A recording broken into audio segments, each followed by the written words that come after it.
Okay. We're gonna get a big head after tonight. Yeah. This is so nice. Oh, for this? Yes. Yeah. We're getting I understand. Thanks. Let me fine. We're gonna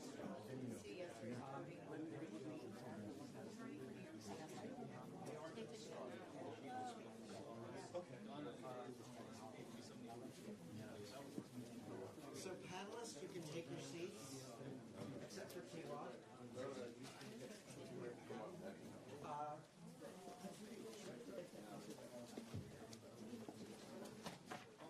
We have some empty chairs and you have coats or something.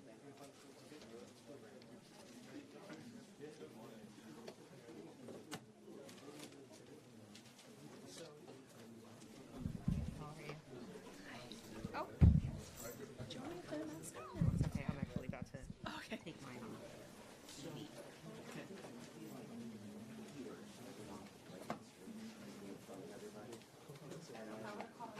Duck out of the way when the video starts. So whatever you have prepared, plus that.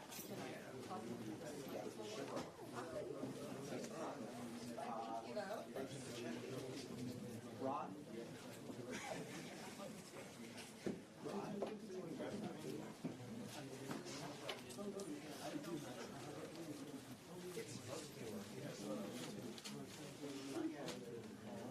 I can talk pretty loudly.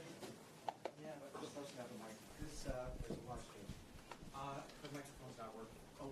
Hello. That works.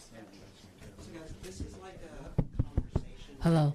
Ask each other questions. Second half of the video. See you guys.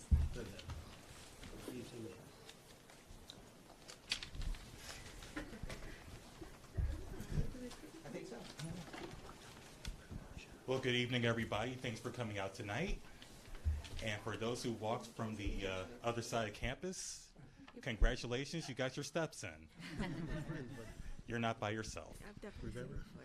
I'm Kenneth Burns. I'm the president of the New Jersey Society of Professional Journalists. And first and foremost, thank you all for coming out.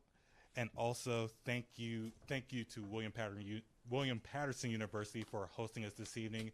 And a special shout out to our student chapter, the William Patterson SPJ. Welcome, everybody. I am looking forward to the discussion that we will have tonight as part of NJSPJ's ongoing series, The Police, the Press, and the Public. Invisible Asian Americans. Asian Americans comprise 10% of New Jersey's population. Are the press and police ignoring our state's fastest growing minority? One thing I know for sure tonight is that nobody will be ignored, especially as we tackle that question. Before we get to tonight's program, I want to let you know a little bit about New Jersey Society of Professional Journalists. Also, bear with me, I don't have a good reception on my iPad, and I wear progressives. In addition to organizing and sponsoring programs such as this, we help journalists overall. One way we do that here in New Jersey is through our Press ID program. We are one of 2 organizations that issue press IDs that are recognized by the state. Next week, we will begin our 2023 campaign for renewals and issuing new cards. We will post all of this information on our website, njspj.com. We also have an annual awards ceremony and contest. Our ceremony is November the 12th. Tickets are on sale now. Oh, I'm sorry, njspj.org. njspj.org. If you want to join our chapter, it's only $10. That's regardless if you're a student or a professional. And that is in addition to your national SPJ membership. If you are a national SPJ member, you are a member of National SPJ. You are not a member of NJSPJ unless you indicated to National when you signed up on their website. But you could also go to njspj.org to sign up for your state chapter. Again, that's njspj.org. Now something I could actually read. We knew things were bad, and that's why we began planning this event last spring. But then you get caught up with all the logistics and such and so on. We did not make the video you are about to see until the last 24 hours. It's just a quick collection of YouTube videos and news clips that you may have seen before. But even now, it's a gut punch. And there's a KGO TV reporter I follow that documents some of what you see as well. It's hard to keep front of mind how vile some of these things were and still are. Mary Chow with the Bergen Record, NorthJersey.com will briefly narrate this video.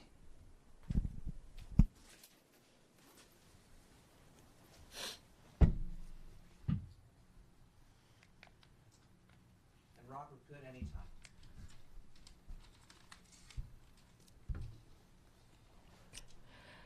Unimaginable hate crimes perpetrated against Asian Americans across New York City, throughout California,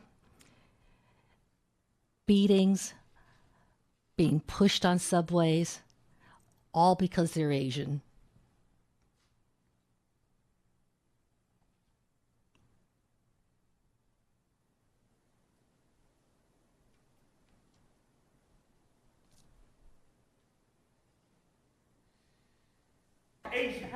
Oh my God. These are the kinds of attacks Asian Americans have faced this year. Every disease has ever came from China, homie. Everything comes from China. It's f***ing disgusting. Trump's gonna you. Kid said we don't want you here. That's why we elected President Trump. I would like to begin by announcing some important developments in our war against the Chinese virus. Why is this a global competition to you if every day Americans are still losing their lives and we're still seeing more cases every day? Well, they're losing their lives everywhere in the world, and maybe that's a question you should ask China. Don't ask me, ask China that question, okay? When you ask them that question, you may get a very unusual answer. Yes, behind you, please. Sir, why are you saying that to me specifically? I'm telling you, I'm not saying it specifically to anybody. I'm saying it to anybody that would ask a nasty question like that. That's not a nasty question. Please go ahead. I can name Kung Flu. I can name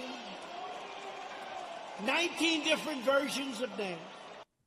Here in New Jersey, thousands took to the street in communities like Tenafly, Leonia, Montclair, all to protest hate crimes against Asian Americans.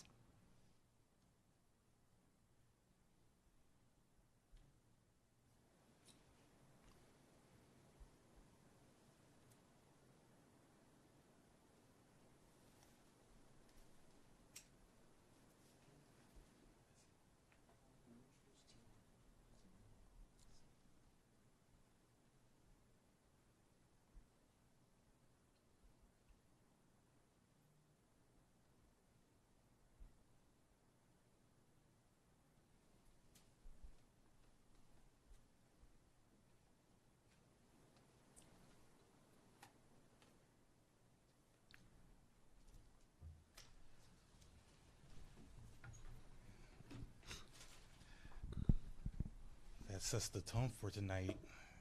And there are others, like other situations like that throughout the country. It is my honor to introduce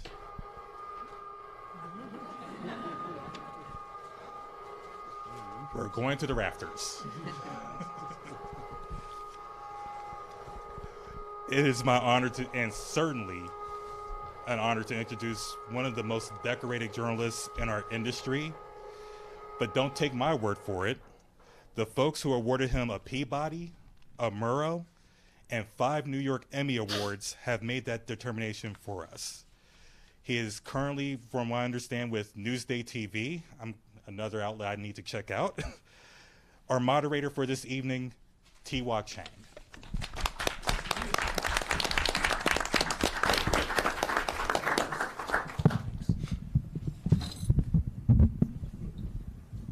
think I know how to do this after 40 years. So I think we should introduce, thank you for the introduction. People have been very nice. We're going to get a big head after all those comments, but anyway, I'll try not to. So Chang Lee is on his way, we're told. He's an anchor with KBTV. We have Dr. Danielle Wallace, Africana Studies, as opposed? It's my department. Her department, head of the department, okay. Taylor Young, New Jersey PBS, New Jersey Spotlight News. Riley Yates, Star Ledger, NewJersey.com. Wrote a great article about bias and ticketing people, which, yes, I'm going to ask you about that, Major Polite. Mary Chow, the record, who invited me to this because she said she grew up watching me, but at least it wasn't her parents grew up watching me. But Anthony Corrigan, is that how it's pronounced? Bergen County Sheriff, Detective Shirley Dong, Edison PD. Met you earlier, hi. Major Brian Polite, who tells me that I used to call him when he was in public affairs at the state police. I gave you a hard time back then. I'm going to continue to do that. No, I'm not. We were good, I remember. Amber Reed, president of AAPI Montclair, and Dr. Balmorli Natrahan. Is that correct pronunciation? Close. Correct me. It's not Trojan. Natrajan. Anthropology Department here, and the Honorable Ellen J. Park, Assemblywoman, 37th District. I think they should get a warm round of applause for being here.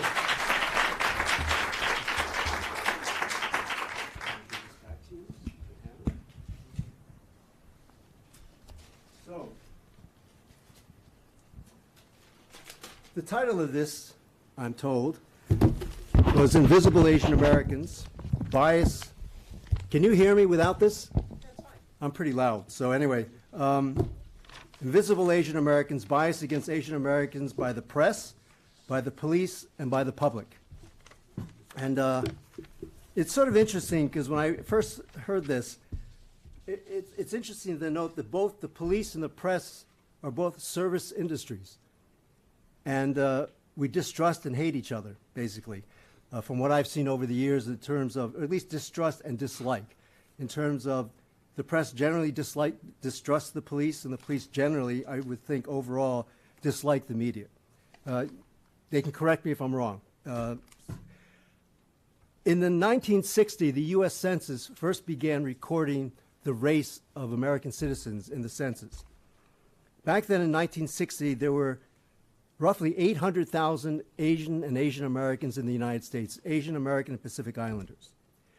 And in the 1960s in Cherry Hill, New Jersey, when Chinese Americans tried to buy homes there, they were denied and redlined. Today, there are 24 million Asian Americans and Asian American Pacific Islanders in the United States, and there are a whole lot of Asians in New Jersey. In Middlesex County, Hudson County, Bergen County, in fact, 10% of the New Jersey population is Asian and Asian American, and that's roughly 1 million individuals. Edison has a mayor, Mayor Josie, and we have the Congressman Andrew Kim is the only Asian American member of Congress from New Jersey, one of 12. During the pandemic, the anti-Asian violence in the United States rose roughly 300%. You saw that in the video. I'm told by Mary Chow, the reporter who invited me to this, that that did not happen in New Jersey as much as it happened elsewhere. One would hope that it's because of the citizens of New Jersey, and also because of the police and state police in New Jersey. And I don't know, maybe you're just nicer in New Jersey, I don't know. But the anti-Asian violence here, although it went up 300% in the country, in New Jersey was relegated more to what might be called microaggressions. Go back where you came from, Asians being avoided by other Americans, and a lot of Asians trying to learn self-defense techniques and carrying weapons to protect themselves. So the first thing I would like to discuss, and I open this to anybody, in particular the law enforcement if they can, why is that the anti-Asian violence in New Jersey was less than what it was, for example, in New York City, where it was violent to the point of people being killed, and where every Asian woman I know in New York City who travels the subways carries a weapon now, either pepper spray or tasers or something like that. Why is it that New Jersey did not have that? And I am opening that up to, see, who should I pick on? Major Polite?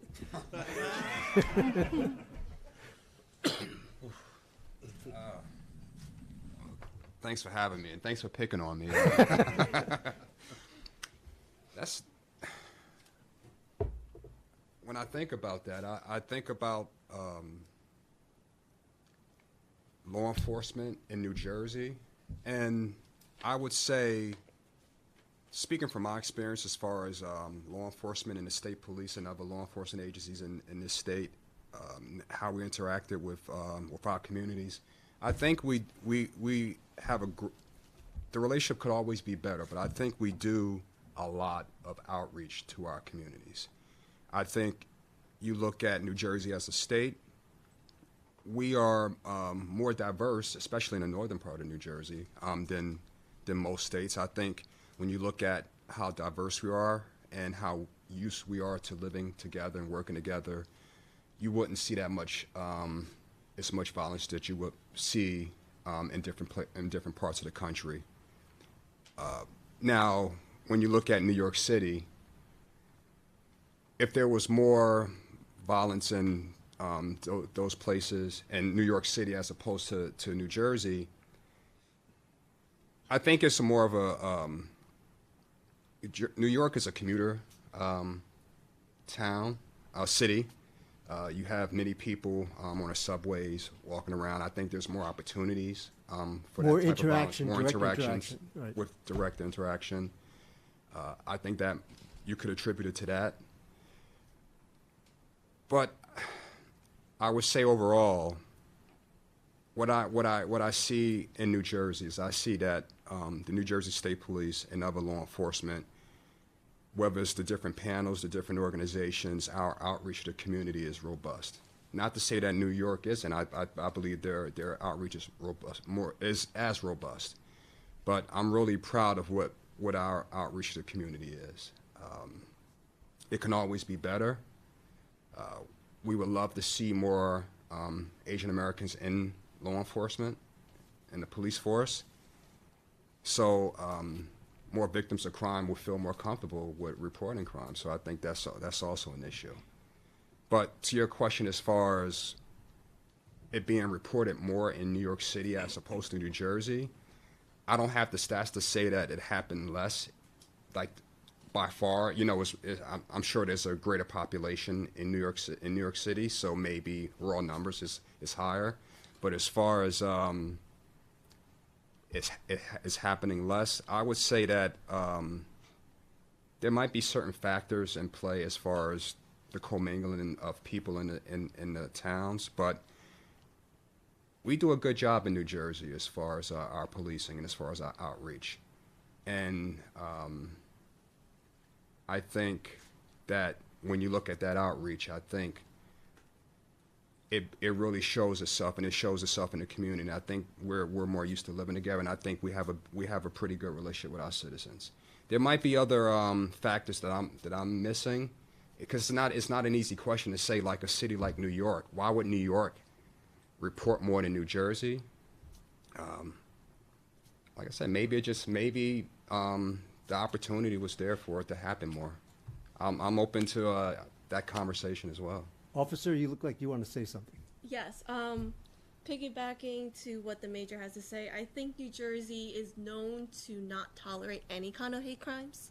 So whether it's hate crimes towards Asians or the Jewish community, we take every incident that's reported to us very seriously right from the start.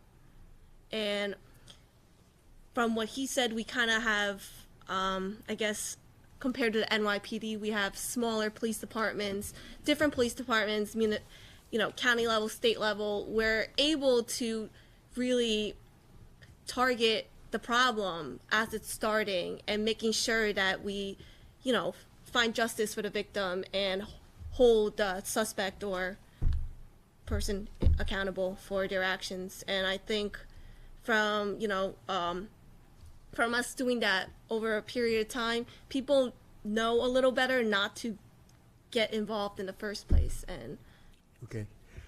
Major Polite, this is called a segue in TV. I'm not picking on you. Just keep that in mind. What's your license plate? I take the subway. Oh, crap.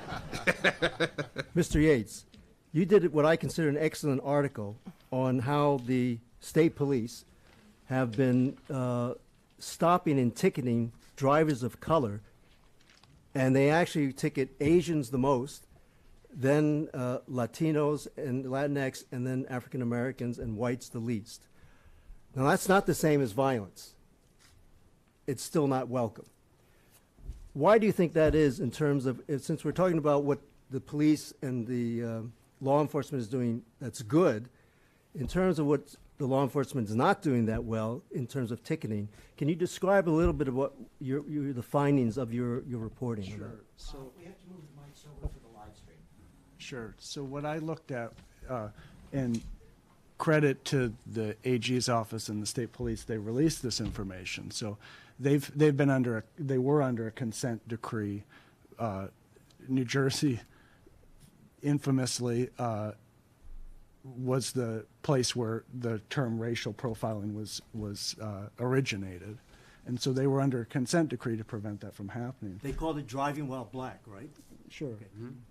And so they released last year 6.5 million or so traffic stops, where they've had to follow the race of the people that they're stopping and a number of other factors. And so I looked at if you just take tickets without any sort of other interaction with police. So there's no arrest, nothing goes sideways, there's no search of the vehicle, nothing like more escalating. So this would just be the routine thing of you're speeding and the lights flash and you pull over, and are you going to get ticketed or not? In those kind of discretionary stops, and there's wide discretion there on whether a trooper would write a ticket or not, Asian drivers were much more likely to be ticketed than anybody else. And that was something that state police acknowledged, and from my reporting with that, they didn't have a good explanation as to why that was. Well, some of the explanations by Bruce May, who is past president, I think, of the Asian American Police Officers of New Jersey. Robert May. Yeah. Robert May. Oh, Robert May, his brother's Bruce. Sorry, okay. Yeah. He said that part of it was that there's a stereotype that Asians don't know how to drive well, so if they get stopped, the officers would just assume they're doing something wrong. That was one of the things. He said also implicit bias may play a role.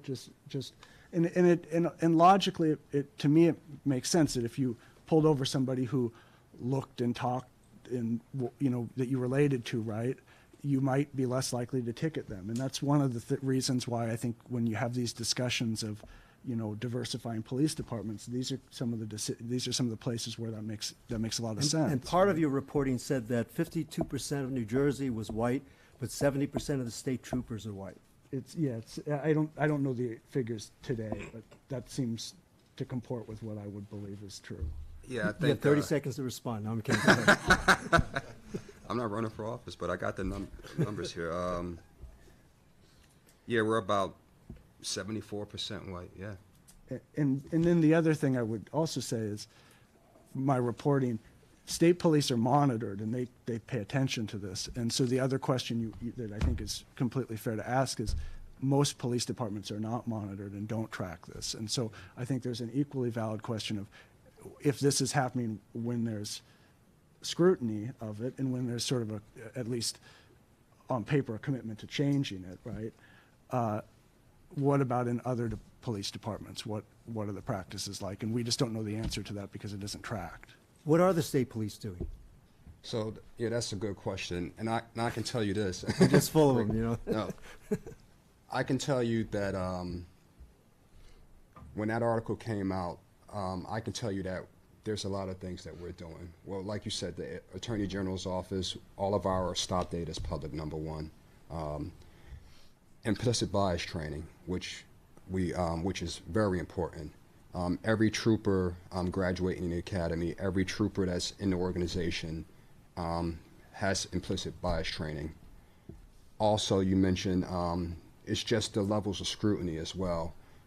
We have body-worn cameras. We've had them for years. We were one of the first departments to have dashboard cameras, but now every trooper has a body-worn camera. And then you look at our stops. The level of scrutiny that our stops go through now, every stop, the race, the gender of the driver is captured, is put into a database, is tracked, is monitored, and any trooper that deviates from a certain scatter plot, and I'm sure you know this and you know the nuance to it, that trooper is identified and brought in for various levels of training, for retraining, counseling, and maybe even taken off the road.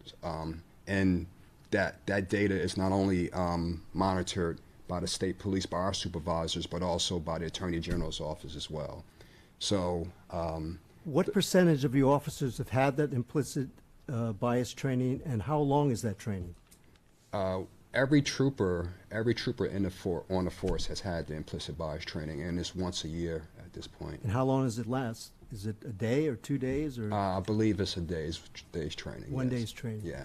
So, and one of the things we have to, I believe in the reporting, the transparency aspect, because this is how, we identify these issues and we become better. And I could tell you that the New Jersey State Police, there's been a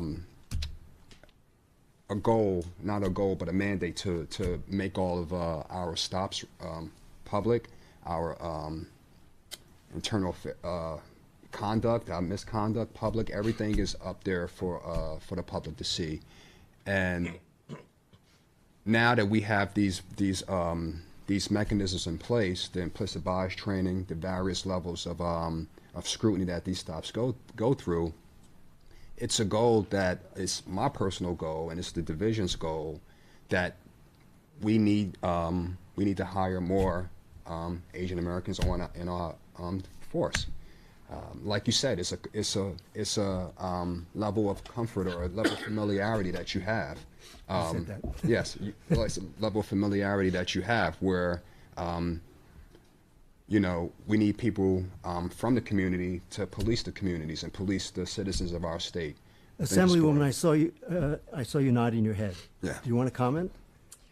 I think, it's true, representation matters. Sure. And, not just in the legislature, but also, just everyday people, police officers, teachers. We don't have, if you look at LD 37, I believe it's about 20 to 25% Asian. I probably have the largest Asian population in all of the districts in New Jersey. And yet, if you look at our teachers, you look at our police officers, probably the percentages are maybe not even half that. Maybe it's 1% or 2%. So, I think is part of that the fault of the Asian American community itself? That, like, my parents wanted me to be a doctor, so is that part of it, or is that? Absolutely. I mean, I think, it takes two, right? So I think the idea of becoming a police officer or a teacher, working for the fire department, those were not options or ideas that, our parents put in our heads growing up. They were pushing for the doctor, the lawyer, right? But I think now our, next generation of children, we need to tell them, listen, it's not just about you becoming somebody, it's about the community. And, it's very honorable to be a teacher or a police officer. And these are very good jobs, too, that, But being a teacher doesn't pay a lot because it's a revered profession in Asia, but they pay more in Asia relative to the income than they do here. Sure. But also it depends on, where you're teaching at, right? So each school is different, each community is different. So there are definitely options, but I think it's just getting the word out to the community saying you have options. It's not just about going to medical school or going to law school. And, school now is, as you know, very expensive. So I think, having this talk with like high school students, junior high school students about what it is that they want to do in the future and giving them options, I think is very important to the next generation of Asian Americans. I would quickly point out that feel free to interject anybody at any point because it's not just me. But wait, before I say that, I will say that when I covered the state police 20-something years ago, driving while black was why they got stopped by the state police. Of the communities of color, now African Americans have the lowest stop rate by the police. So actually all that publicity and coverage by the media and the movement by the state police has had an impact. So one could think that, hopefully there'll be an impact now as well. You were going to What I say. was going to say is not to put Shirley on this spot, but she has a great personal story about why she became a cop. And I know because she's told me it before. And so if she's willing to tell it. Of course. So I laughed when you said most Asian parents want you to become a doctor because that was my case as well growing up. I grew up working at my parents' Chinese restaurant, so my only options were become a doctor or take over the restaurant. All right, it was not to become a police officer. When I was 17 years old, going into my senior year, my dad, while delivering Chinese food, was robbed. And at the age of 17, it was the first time I saw a woman in a police uniform. Growing up, my parents told me, stay away from the police, don't bother them. Girls can't be police officers. We're short. You're going to grow up short as well. So don't even think about it. But because that female officer, who is now a sergeant, was so kind to my parents, and the only problem was that at the time they didn't have anyone to translate for my parents, so I had to help out. And because I did that, it made me feel really good that I was doing something to not only help out my family, I just wanted to be pretty much the mouthpiece for the Edison community because we have a large Chinese population. So now as a police officer, I'm not only just used in Edison to translate for victims, other towns from all over Jersey will contact our department to have me come out and translate. So it's very rewarding. And you're making a difference. Yeah, I would like to think that. And since I am now assigned to the community policing unit, I do a lot of recruitment fairs, community outreach events, and to see young Asian kids come up to me and say like, wow, I didn't know girls could be a police officer, or wow, are you Chinese? Just asking me questions. I do think that it is leading towards the right path of hopefully having more Asian Americans as police officers in the future. Mary Chow, can you talk about what you consider to be you told me were the microaggressions in New Jersey, to sort of give us some more characterizations, and is enough being done to deal with them? Microaggressions, I was sent a video of Fort Lee complex where an elderly Chinese woman was told to go back to where she came from, take that coronavirus and go back to where you came from when she dropped the tissue. And another Princeton Chinese woman told me that she got on a line in a deli and everybody in that line moved away from her to another line. And those are the type of microaggressions we're talking about in New Jersey. Now, my editor, Alex Nussbaum, is here. And we have discussed a lot of these stories. To backtrack to your earlier question as to why not the violent crimes in New Jersey? And I've told Alex my theory is that we're a car community, and it's easier not to be targets when you're inside a car, whereas you are pedestrians in the city of New York, and you don't know if you'll be randomly attacked. And I go into the city a lot. My daughter's in college there. My father still lives in Queens. And you're right. I carry a pepper spray. I'm learning self-defense. I'm afraid that something is going to happen to me as a middle-aged Asian woman. And I feel safer in New Jersey. but yet Asian Americans are not always welcome, even in majority Asian communities, such as Fort Lee. You're talking 40% Asian Americans in Fort Lee. And I remember Ellen being so upset at the video. She wanted to know where it came from and how to identify these people because it's just wrong. So what can be done? I think there needs to be a bridge and between police and the community. There are not enough bilingual Asian police officers. You're dealing with an immigrant community when you talk about Leonia, Fort Lee, and Palisades Park, or it's not English is not their first language. English is not their language at all. So there's a fear of reporting anything to police because culturally we just don't do that. You know, we're told to keep our heads down, don't make any waves. And what I saw last March after the Atlanta spa shootings is really the first Asian American movement, nationwide movement. We were so moved to gather and talk about what is happening to our community. So really the solution is to bridge that cultural gap, to have bilingual officers, and to even have community activists talk to people who are immigrants who will let them know how the system works in America, because right now, especially the elderly, I'm told, they're very afraid. They're afraid to leave their homes. And we're talking about the ethnic enclaves of North Jersey. And we need people to bridge that gap, whether it's police officers or community activists. What about the role of education? What happened to the bill in New Jersey to make Asian American history mandatory? Does anybody know the answer to that? Sure. It passed. Okay, let her- Actually, Amber is the best person to talk about that. She is a part of the movement to make us visible in New Jersey. It's all yours, Amber. Thanks, Mary.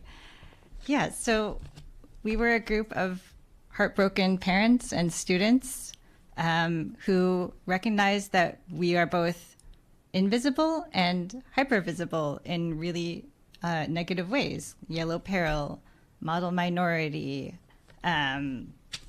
perpetual foreigner. And we really need to change the narratives that our kids are growing up with, not just our kids, but all kids in New Jersey.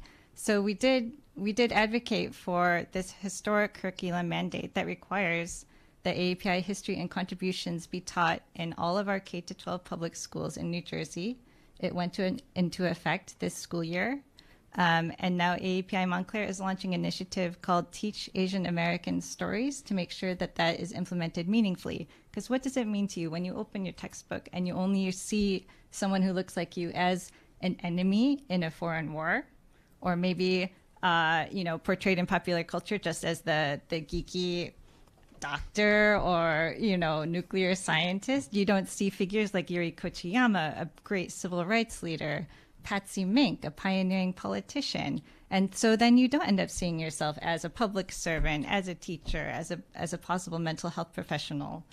And I also want to go back and pick up on this idea that we don't have a problem in New Jersey, because it's not just microaggressions. There was an incident where a woman was surrounded and punched by teenagers who were yelling anti-Asian slurs. We've had attacks on the Chinese community in Jersey City and Central Square. Reporting, bias incident data is not hard data the way traffic data, traffic stop data and tickets are hard data. The number of incidents reported is just the number of incidents reported. It is not the number of incidents that have happened. And we don't have enough data on what's behind each of those incidents and hate crimes to really say we don't have a problem in New Jersey. So I just want to go back to that earlier point and push back a little bit on this idea that we know that our numbers are so much lower, because I know so many people who have experienced horrible incidents, coffee being thrown on their cars, being slapped on the back of their heads while riding public transit, and they just, or being attacked while walking their dogs, and they just didn't report it because lack of familiarity, lack of comfort, lack of language access, and lack of belief that anything will be done. So what can be done for those people who are not reporting?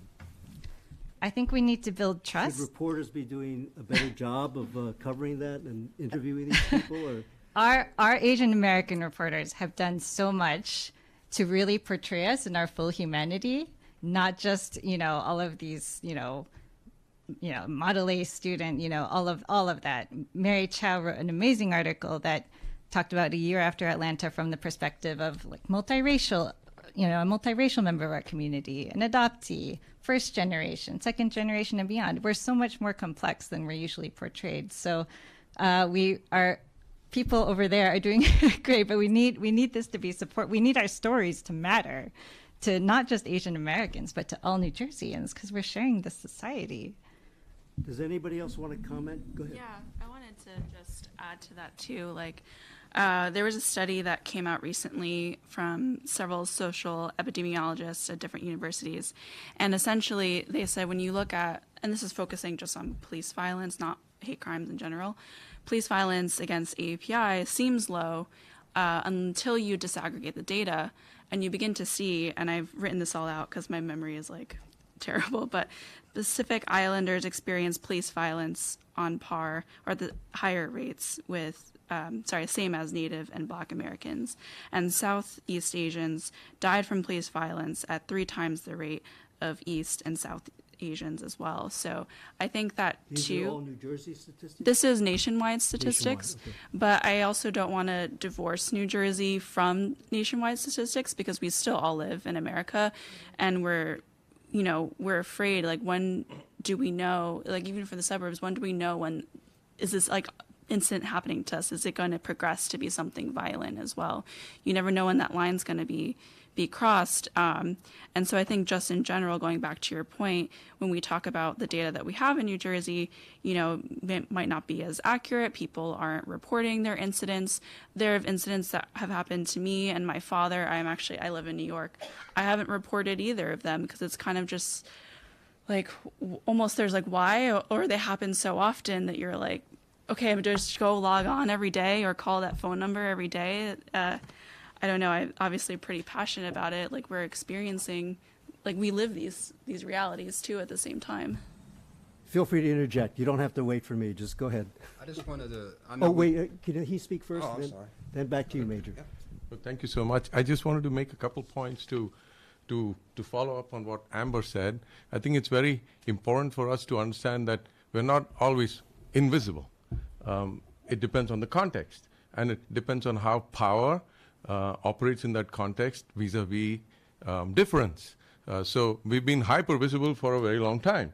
That's why we have things like the Chinese Exclusion Act and a whole series of things from the Page Act right down till Vincent Chen, Navroz Modi, the Dot Busters in Jersey City, and continuing not just microaggressions, but incidents that sometimes it is hard to place them as hate crimes because the bar is very high, but nonetheless they are violent incidents. So on the one hand, there is that kind of visibility that generates a huge amount of hate and racism, something that needs to be named, and something that I just wanted to add that does not stop at borders. So before we go ahead and pat ourselves, and we are a great state, no doubt. Every state is great, and everybody likes to think that they're great. And that's fair to some extent, but I don't think racism stops at New York City. And there are better explanations that have been hinted at even by the good officer who talked about density of the populations, or by Mary Chow who talked about the fact that we don't walk as much on the streets here as a densely populated city. But I also wanted to say something about the diversity within Asians. And the model minority myth itself, I would say that is probably a better way to think about why there is underreporting than quickly go to claim that there is something called Asian culture. We are an extremely diverse set of people from more than 20 countries in this country, divided hugely by class. the top 10% of Asians earn about 10 times or 12 times more than the bottom 10%. And that's a very huge difference. There are differences in histories and biographies of immigration to this country with professionally qualified people, high-skilled people on the one end, and everybody else on the other end.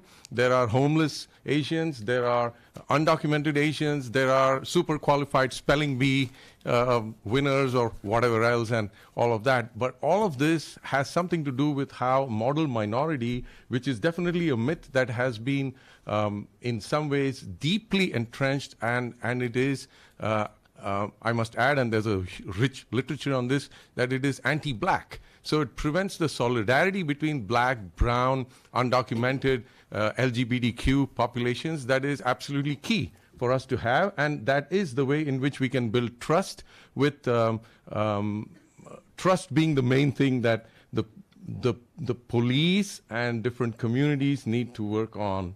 And I'll leave it at that for now. Major? I just want to, I know we're talking a lot about law enforcement. Yeah, I know we're talking a lot about law enforcement. I have a quick story, and I think it'll really crystallize what we need to do as a state as far as diversifying our departments. So, quick story, this is my ID, right? My law enforcement ID. A while back, I couldn't find it, and I was looking for it for a long time. And anyone who's a police officer, you know, if you lose your ID, you're in trouble, right? So I couldn't find this ID forever. I was looking for it. I said, you know what? It was months, going on months. I couldn't find this ID. So I said, you know what? I'd rather retire than report that I lost it at this point. I'm not, you know, I'll just retire and say whatever. But I couldn't find it. So I was going out for a jog, and I went to put on my my running shoes. And something told me, just look under the sole of your shoe, right? So I look under the sole of my shoe, and my ID is there. And so, I'm telling my supervisor the story, and he said, well, why is your ID under the sole of your shoe? And I told him, I said, look, when I went out jogging in my neighborhood, I would put my ID in the sole of my shoe because I was afraid I would get stopped by the police when I was out jogging. Now, I'm a state trooper, a supervisor with, at that time, 15, 20, you know, over 15 years on, and I used to go for a jog with my ID in my shoe. So I say that, and he was just floored when I told him this story. He said, wow, you know, you have to go running with your ID in your shoe? And I said, yeah, I don't carry my driver's license. If I get my driver's license, I'm just another black man running. I said, I show him my police ID, maybe I'll be all right. And when I told him that, he didn't understand where I was coming from with it. And the point I made when I told him that is, the greater point of this story is that not enough conversations like that happen in offices and police departments throughout this state, throughout this country. I was a black man talking to my white supervisor, telling him this story, and I guess he started to understand, wow, you have to go through this every day when you go out jogging? And I said, yeah. I said, it's something I have to deal with. And when it comes to law enforcement, are there racist police officers? Yes. We recruit from the human race, you know, there's racist people. But the majority of it is just people are in their silos, and it's that mentality where if you don't have Asians in a department, the conversation I had with my supervisor, that wouldn't happen if an Asian officer can't have that conversation with their supervisor. These conversations are not happening. So whenever you're encountering someone in the public, it's it's foreign to you, because you don't talk to Asians, you don't talk to black people, you just talk to whoever you're comfortable with. And it's not necessarily racism, it's the familiarity bias that we have. For New Jersey to be a diverse state, it is segregated. It's a very segregated state. So when I go out and I talk about diversifying our police forces, and you're right, it's not a historical, cultural, attractive thing for Asians to become police officers for whatever reasons. But they have to understand that not having diversity on our forces, the issues we see are byproducts of that, because you don't have those interactions. I'm sure when, and I don't want to rank you, detective? When detective goes out, when she goes out, when she's talking, when she's in her department, those conversations are being had. When she's out in the public, those conversations are being had. So those officers, maybe her white colleagues, have a frame of reference now to know how they, when they're dealing with someone from that background. So you have to understand we need more diversity in our law enforcement departments because it's all connected. If you don't have, if we're all living in silos and everyone is just talking to each other, we're all watching one news channel, we're all having one conversation, then that byproduct is these microaggressions, it's this implicit bias that bears itself out in our everyday activities, if that makes sense. You want to speak? Yeah, I want to Go. piggyback on the major. But I'm going to ask you something next, Doctor, just so you know, to warn you. I mean, the problem in law enforcement right now, we got to force the discussion. And being biased to Bergen County, we've created relationships with several Asian organizations. I see my friend down there, the President Chang down there, and we just had something this past weekend. Within my agency, I make sure everyone have that discussion with every ethnic culture so they can understand when you have that contact and how to deal with it. As the major said, when you're dealing with a person of color, African American, if you really don't understand the various dynamics of that culture, you're going to treat it differently. And the same as we're speaking of right now, my Korean American, if we don't understand what's offensive and what's not offensive, we're going to have that barrier between our relationship. Law enforcement is not silent. Law enforcement might be not educated enough to understand, again, each other's culture. But that's a two-way street, as the major said. Sometimes we have to engage, or the community has to engage us so we can learn more. When there's a fear factor of having that engagement, are we motivated to go out there and get it? Those are some of the things we have to discern ourselves and work hard towards. If I may, past 2 years, I've learned about humbug. Humbug. You look good, one, by the way. Thank you. Cultural costume goes back many years.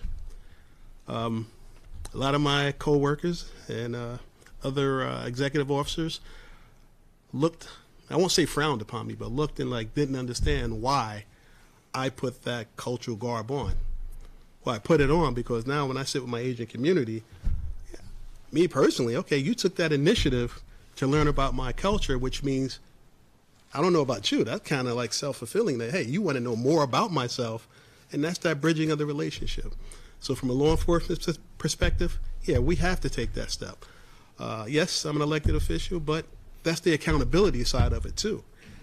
If the community doesn't make that request to build that relationship, it's kind of hard, but you got to meet us both ways. And I think that's the major challenge.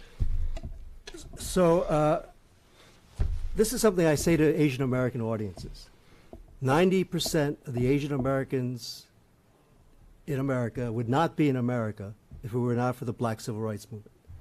If you look at the history, the reality is after the Voting Rights Act was passed in 1965, given the momentum they had after the assassination of John F. Kennedy, and Lyndon Johnson got the Voting Rights Act passed in August of 1965, he then used that same momentum and passed the Hart-Celler Immigration Act in October of 1965, which was not put into place until June of 1968. Up to that point, for example, Chinese were excluded in 1880, in reality until 1968, and only 105 were allowed after 1943 as a token.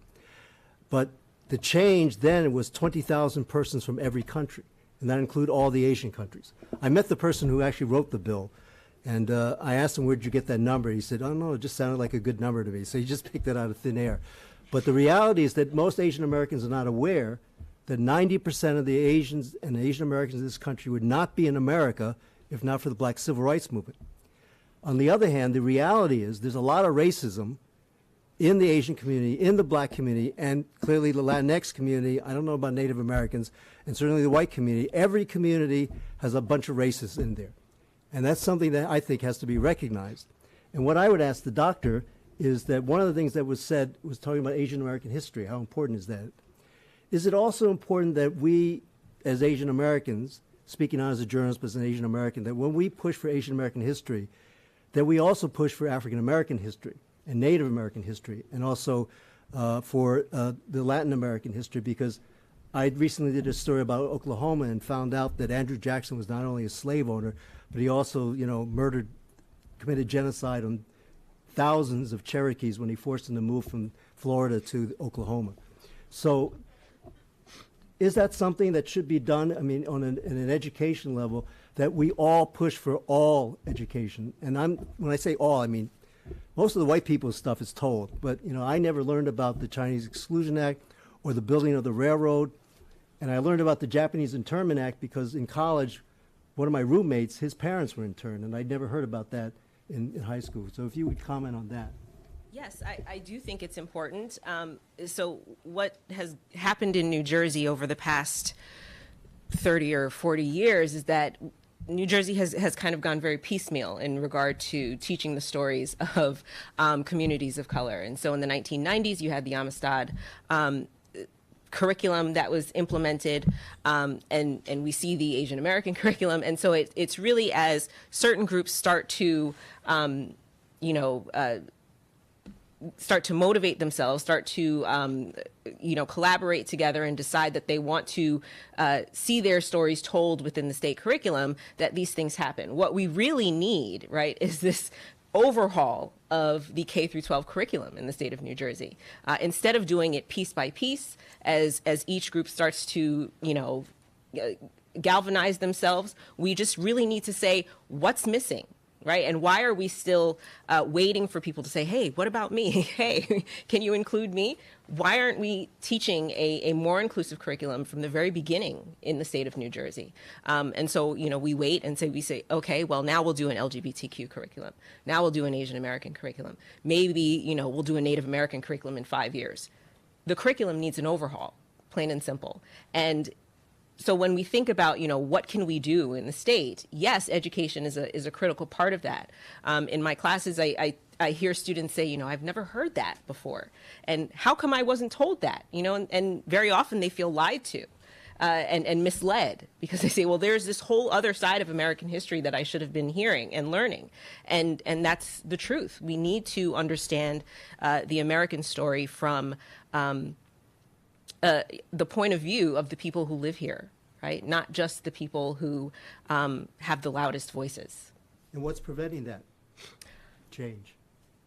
Well, I think we have a very singular view of what curriculum looks like, right? That American history looks like teaching the Founding Fathers. It looks like teaching, Paul Revere and the American Revolution. And every so often, communities of color get thrown a bone. Right? And so I learned about Crispus Attucks when we talked about the American Revolution. And, the great honor for us Black kids was that we had the first person to die in the American Revolution. Like, okay, great, But so we get told this story because, the folks who are in charge of creating a curriculum are the ones who get to decide whose stories are told.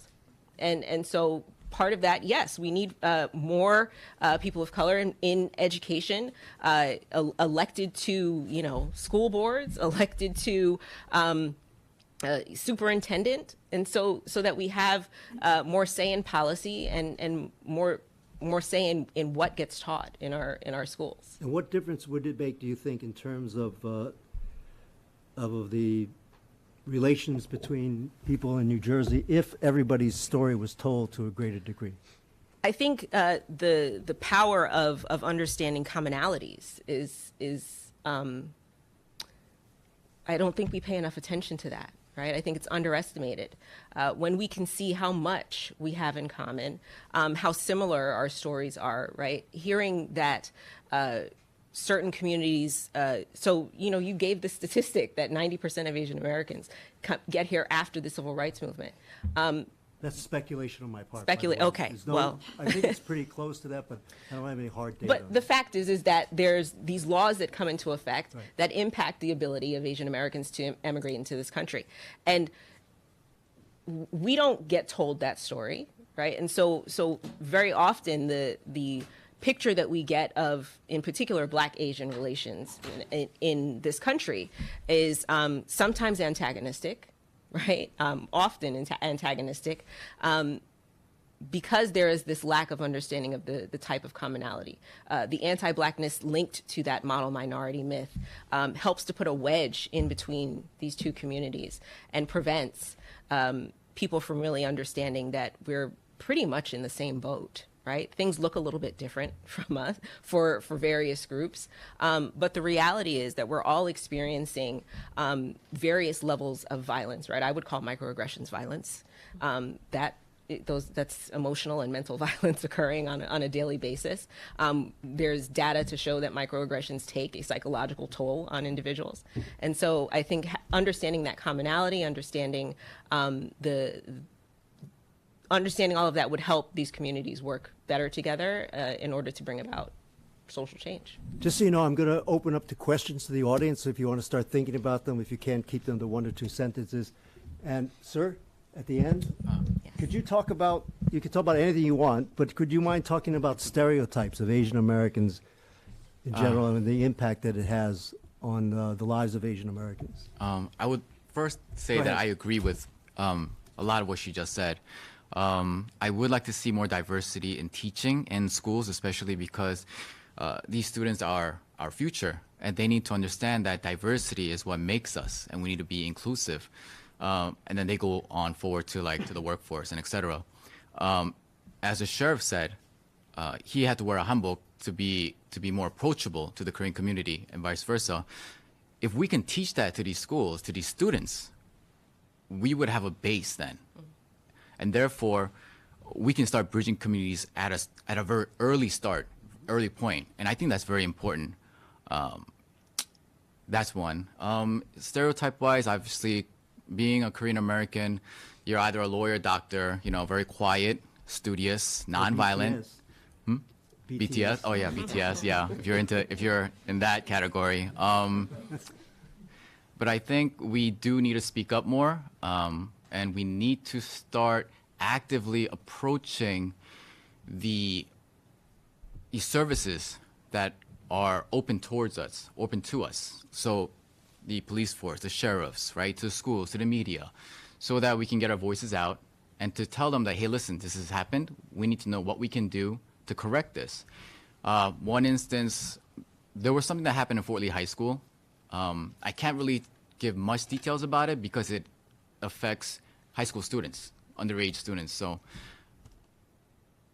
it's very sensitive when it comes to students at young ages. So we need to know how to deal with this. And I'm curious, do schools have a guideline, a guidebook as to how to handle bias, to how to handle hate?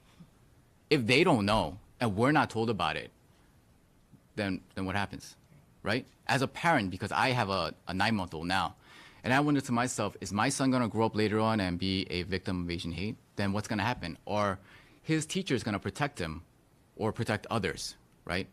If I started worrying, actually, like, what's going to happen? Do I need to be with my kid the whole time? I can't do that. So, that's a question that I have.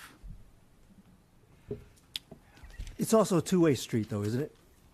Because I know in my family, my wife's family, I hope she doesn't see this, I'll get in trouble, but they use a term for African Americans that says hakwe, which means, I think, roughly translated black devil. Black ghost. Mm-hmm. Black ghost.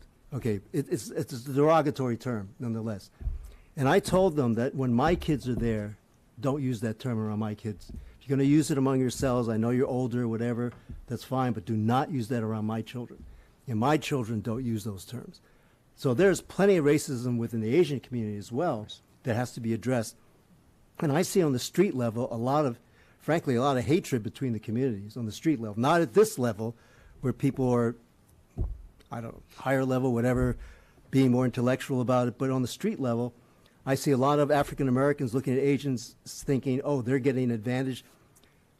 I once attended a session of, this is 20 years ago, but the National Association of Black Journalists was meeting with the Asian American Journalists Association, and the black journalists all thought that Korean American deli owners got government funding. And these were journalists thinking that, and they had no clue about the loan system within Korean Americans. And then the Asian Americans were pretty much unaware that most of the African American journalists couldn't get a taxi cab back then, couldn't get a cab to stop. So, and then I see on the street level the hatred between the two communities. When I am among my non-enlightened friends on either side, I hear a lot of hatred going on. And it's one thing to talk about, the niceties and the way it should be, but to me, part of the answer has to be about the reality. That's why I brought up stereotyping. And I'm going to make this quick. So years ago when I was unemployed, in my 40-year career in journalism, I've been unemployed for 5 years out of those 40 years for a variety of reasons. One, because I'm very mild-mannered with my bosses. But anyway, the reality was I was told one time I was unemployed for a year. Now, just to understand in TV, when you get your job, you have something like it's called an audition reel.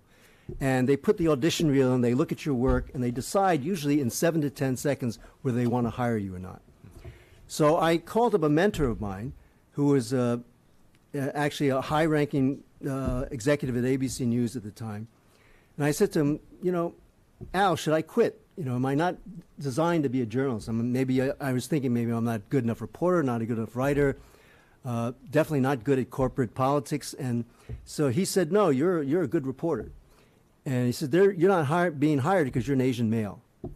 And I was like, that was a surprise, because as an Asian, I immediately assumed, okay, it's something I did wrong, and did not assume it's something that was done from the outside.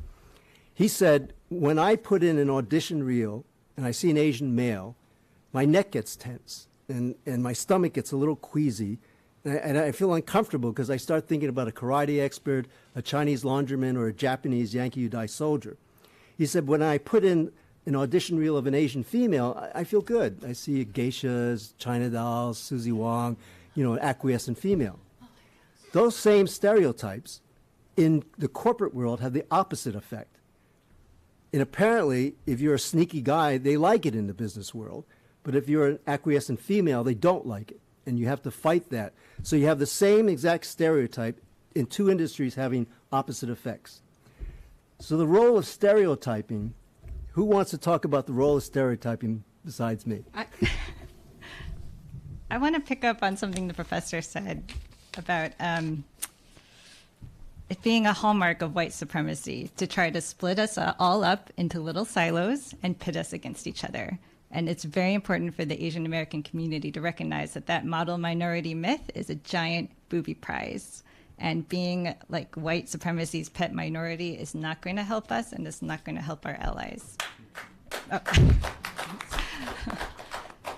There is a complex history. There's a lot to deplore, but there's also a very strong history of cross-racial solidarity that is not taught enough, not recognized enough.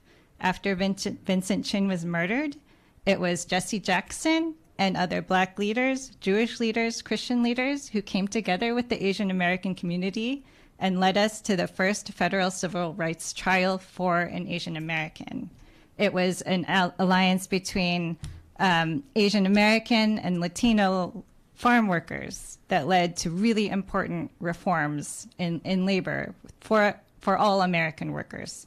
So there's a lot to celebrate that's sometimes lost under the focus on the racism some of our elders do hold, and things like the LA Rodney King protests and conflicts between those shop owners. But that's not the whole story. That's only a part of a much richer and a history that we can be proud of, and a future that we can be proud of together, because our biggest supporters, our biggest allies on this API curriculum law have been Amistad Commission leaders, Holocaust Commission leaders, LGBTQ, so generous in sharing their knowledge. And education is a giant opportunity for us to all be working together toward this common goal of sharing all of our stories and making sure all our kids grow up knowing that they belong here. Is there more that the press can do in terms of this? To add to that, yeah, because I think that something that we hear as journalists a lot is we have to remain unbiased. And so sometimes calling out white supremacy, calling out racism, we're our editors could push back on us, and lots of times we have lots of white leadership who can be uncomfortable when we point out these truths.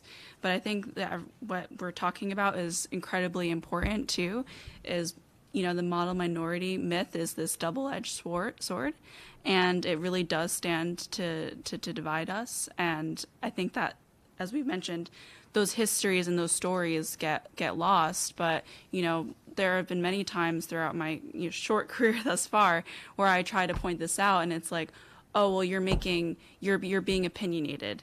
You know, how do we know that that's fact? Well, it's fact because it's people's realities. It's their lives.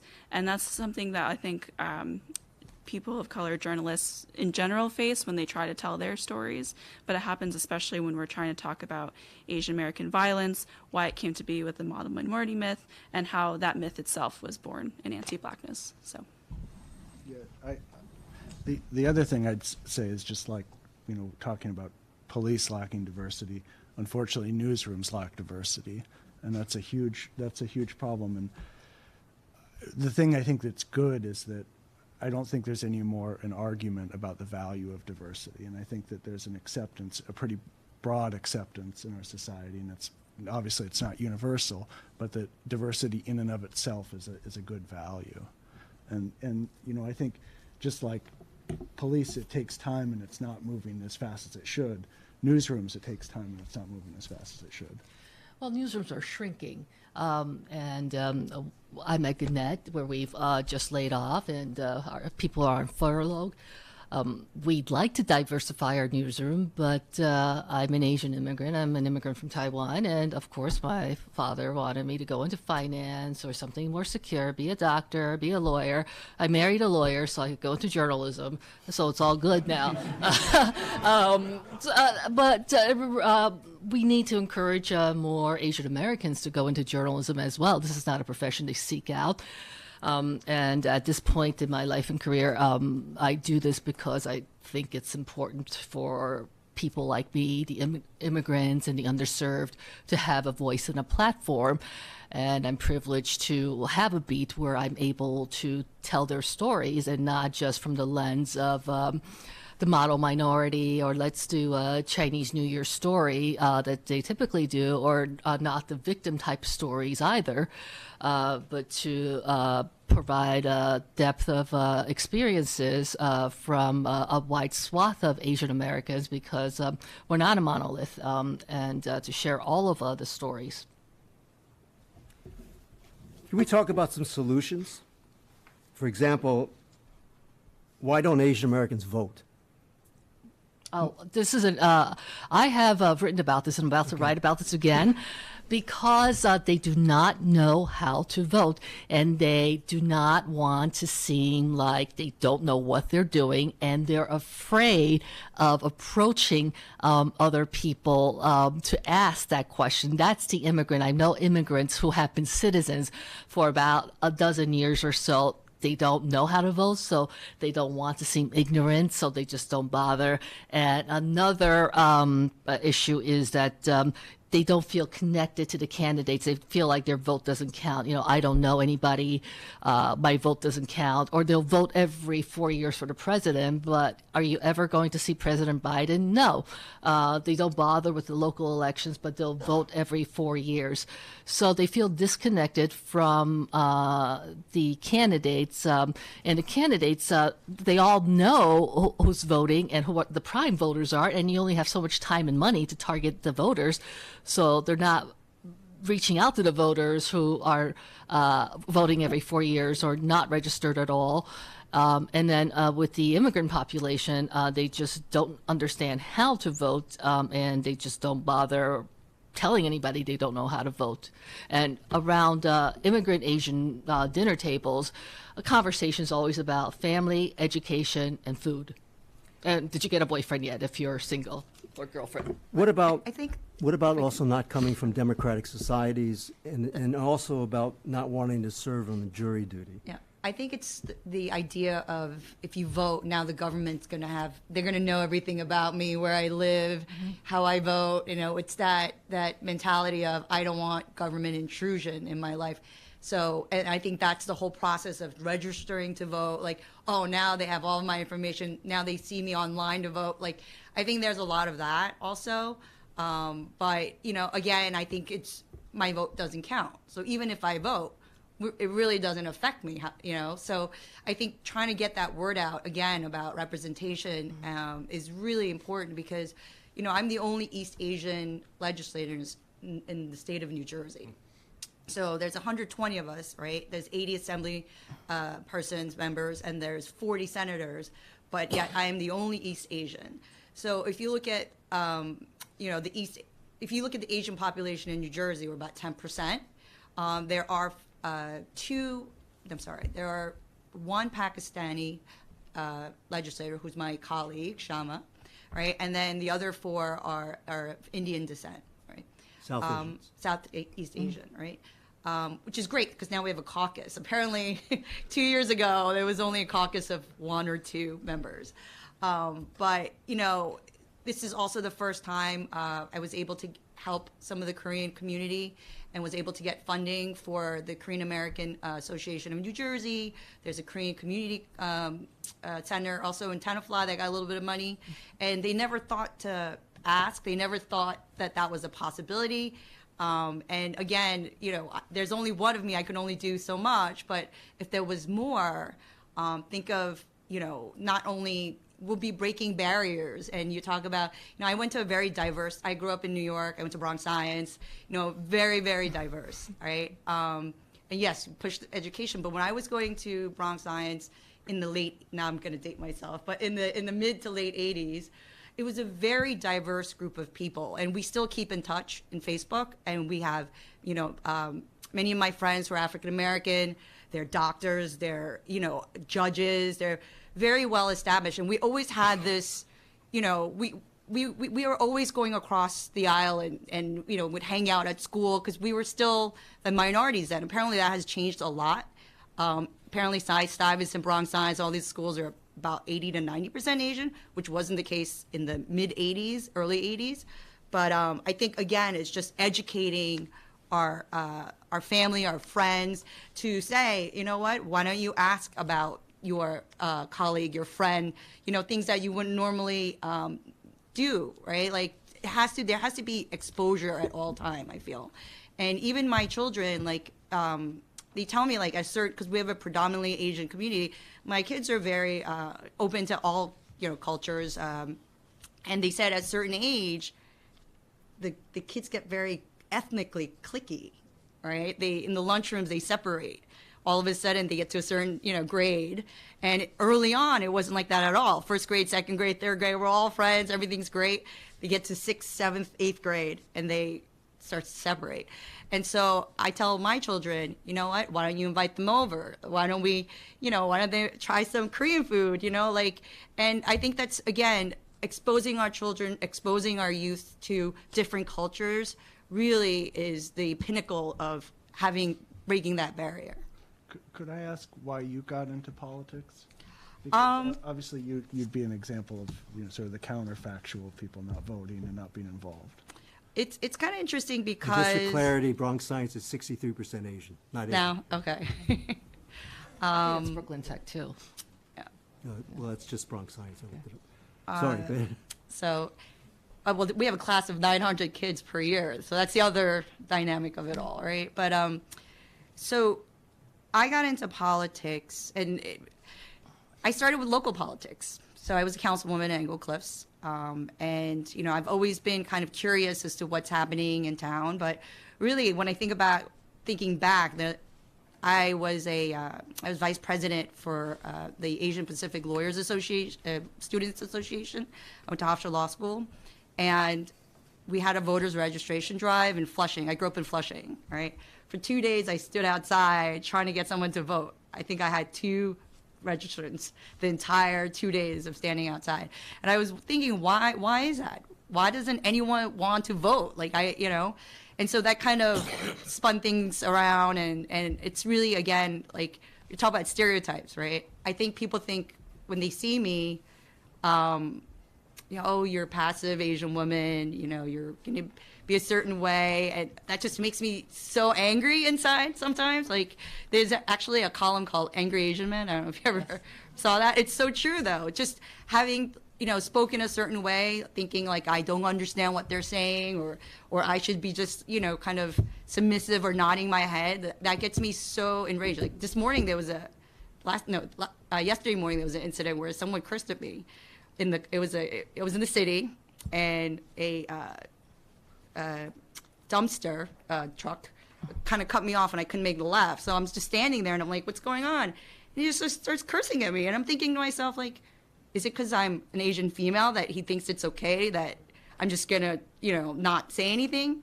So that's just not my attitude. So of course I roll down the window and I start screaming, right? But then the stereotype is now I'm a dragon lady, right? Because I'm outspoken. So I think we really need to break those barriers and that stereotype and say we're all very different.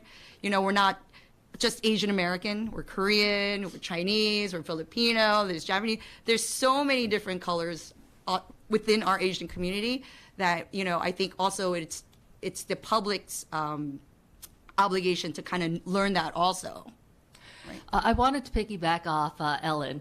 I am the only East Asian print reporter in the state of New Jersey, which is insanity because there are over 1 million Asian Americans, and it's the fastest growing segment. Who's your boss here again? Never mind. Just but you can't. He tried before I came 2 years ago. There wasn't even an East Asian reporter. It's not like he's not trying. Everybody's trying, but it's a tough job market. And then on stereotypes, because I'm a columnist and I'm an Asian woman with an opinion, the type of mail I get the mail from Chinese eat bats. I show this to Alex. Alex knows all about it. Or I get the I love you type of emails. You're so beautiful. So it's like because I have a public platform, they feel that me as an Asian woman, I should be able to take whatever they dish out to me, whether it's the fetishization or whether it's the hate. So I'm getting it on both sides. I just wanted to add to that too. When I joined the New Jersey Press Corps and I saw Mary's name, I was like, great. It's just us. And that's it. But I think, it's the same thing. One time I was out reporting, I was with a video camera out on the job, and I said, okay, just look at me. To the subject, I said, okay, just look at me when you're talking, when we're talking to each other. Don't look at the camera. He goes, well, that should be easy. You're very nice to look at. And then I begin thinking, like, okay, are you fetishizing me as an Asian woman? Because that happens a lot of times too.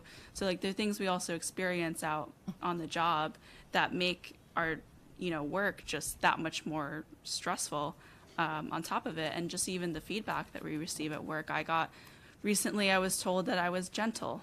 And, I'm like, okay, what does that mean? Like, that's kind of racially coded language there as well. But then same thing when I speak out and it's like, okay, well, now you're just being too outspoken. And then is it like I'm a dragon lady? There's really no winning in the game of white supremacy.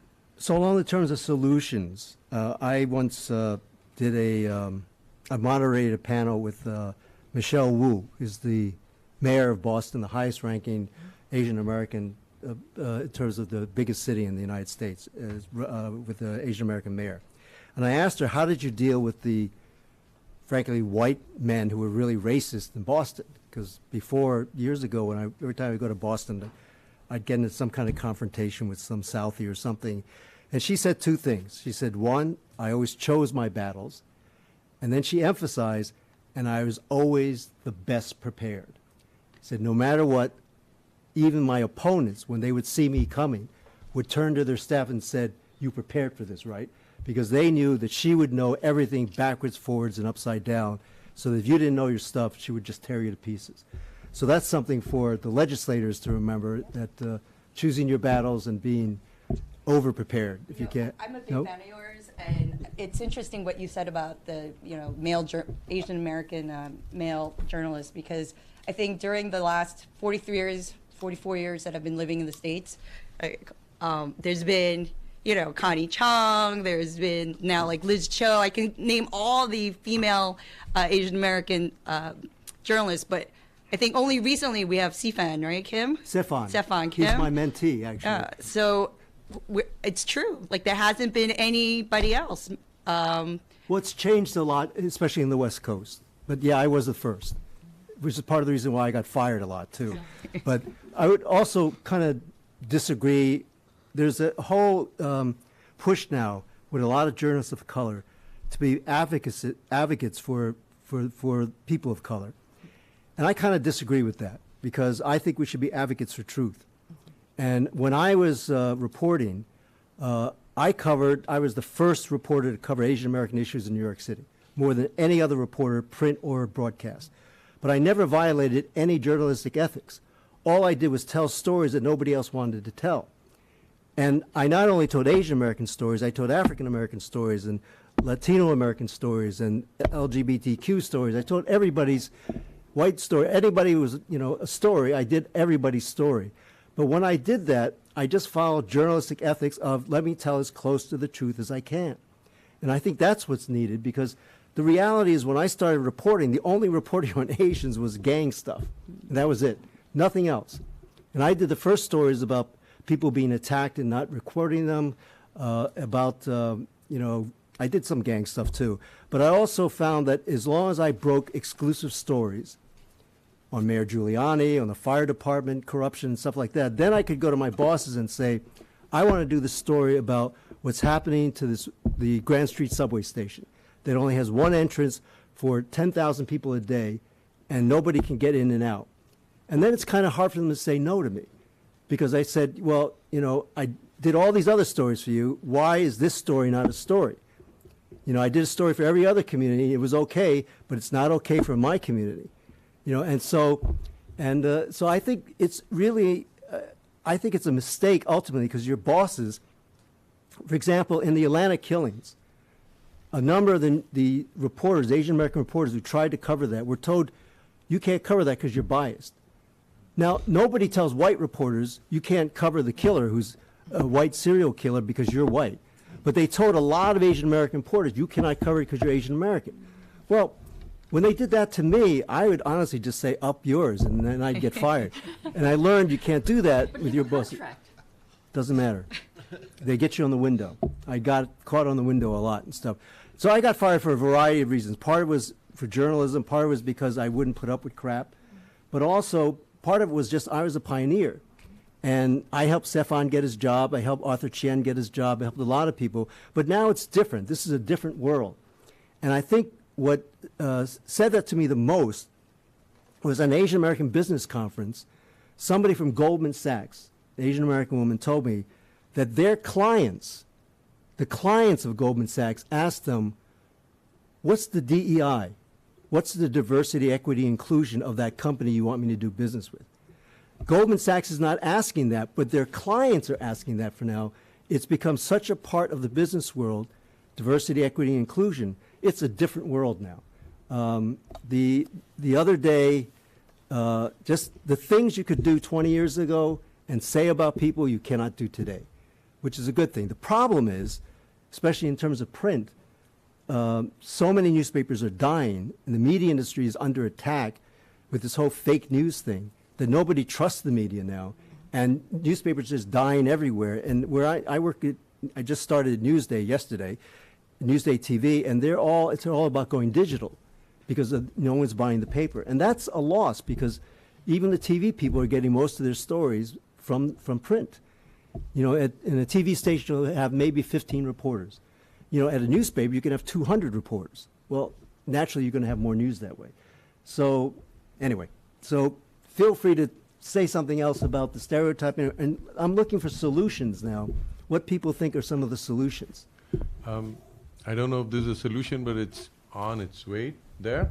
And I just want to underscore what I heard the Assemblywoman say. And I'm just saying it as a cultural anthropologist, that we need to be very cautious with the concept of culture. It's a double-edged sword. On the one hand, we do want to emphasize and celebrate difference. and culture comes to stand in for that. On the other hand, we don't want to become prisoners of culture. I should be able to not just think like an Indian, whatever that means, because there are 1.4 billion people and they obviously don't think alike.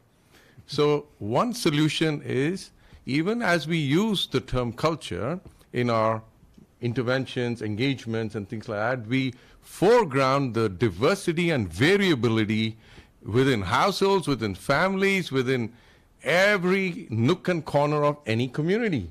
No community is a silo. Culture does not stop at the boundaries of social groups. There are such things as social groups, but culture goes right through. There are kids who obviously listen to rap music, and they are not black. And not all black people listen to rap music either. And there's all kinds of rap music, and we can go on and on. So I think one solution is to be very clear, and I agree with what you're saying, sir, about commitment to truth, that we need to acknowledge variability, variation, diversity, difference within every single group. And I just want to add one more thing to an earlier conversation that was going on about the apoliticalness of Asians. And of course, it has been shown time and time and time again that that's not really all of the Asian community. But I remember, and I forgot her name, when Malcolm X was shot. Yuri Kochiyama. That's right. There was an Asian woman on whose lap Malcolm X's head lay initially. She was the one. She was there. And we have scores of these stories that need to be brought out to show that there are different ways of being Asian, whatever that means. So I just wanted to lay that as, I think we should embrace variability within this thing called culture. Okay, questions from the audience? Raise your hand. Well, you should go up to the mic. I don't have a question. I just want to share something. If you would go to the mic. Shirley, please. We're live streaming. Surely, Shirley.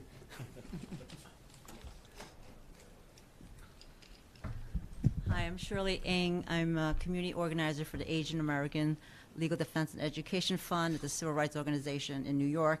And I just want to, I don't have a question, but I just want to share about, talk a little bit about some of the things about why this perception of Asian Americans are invisible. I mean, we keep saying that Asian Americans don't vote, but obviously there are many Asian Americans that do vote.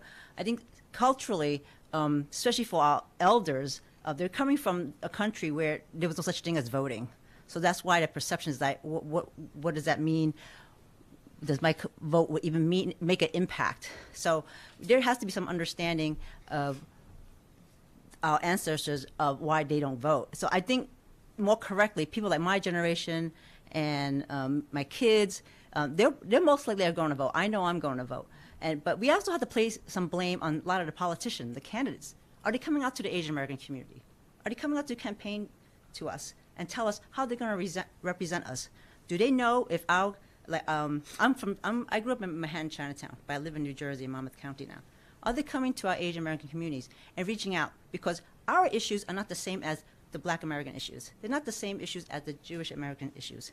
So we need to also press for these candidates. Come and, you want to vote, you got to come and get to know us.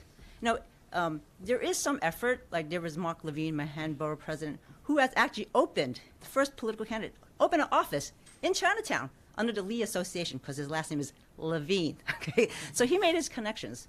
So just as we're trying to talk about outreach and trying to make connections, we do need those politicians, or at least the candidates, I should say, come out and get to know who we are. Because as we also know that Asian Americans also can swing a vote. And there's many Asian Americans that are one party, no party, or the other party, right? So, but we all can't have that same issue where we need that representation. And there's also that diversity in the Asian Americans where it's also economic. If you, again, growing up in Lower Manhattan, Chinatown, in an old century apartment building, it's not going to be the same as my kids growing up in the suburbs where they might get a car at 18. Unlike myself, I didn't get a car till I got married, moving out here in New Jersey. So I just wanted to share that. Now, one of the other things, you talked about solutions. This is a personal experience I had. So I'm like a lot of the women up there. I'm one of those very proud, I'm going to stick it in your face. I am going to talk back to you, which I've done many times because I'm a native New Yorker. I'm also on the, I'm from Manalapan. I'm also on the Manalapan cable channel volunteer for over 10 years. I'm also on the Cable Advisory Committee. During the pandemic, we had to do this all virtual. I almost forgot about showing up, so I didn't have my camera on. So what happened? I'm the only Asian female. There was one Asian man in the meeting. So I made a comment and said, I apologize, I'm not going to be on camera. I almost forgot, so I'm not, prepared, hair up, whatever. One gentleman, not Asian, said, what, you don't have your pole dancing clothes on? Okay. This is a town committee meeting. Now, I kept my cool because I learned don't be reactive right away because I'm going to get my notes, everything collected. So one solution is don't let it slide. Asian Americans I'm not going to say every Asian keeps their head down because I'm not. One of the solutions, we do have to report. So we talk about underreporting. A lot of incidents happen because we know it's underreporting. But I don't want to go off tangent because there's a lot of things, there's also mistrust from Asian Americans under law enforcement. So just to summarize, after the meeting, I sent a long email because I had witnesses. There were people in the meeting.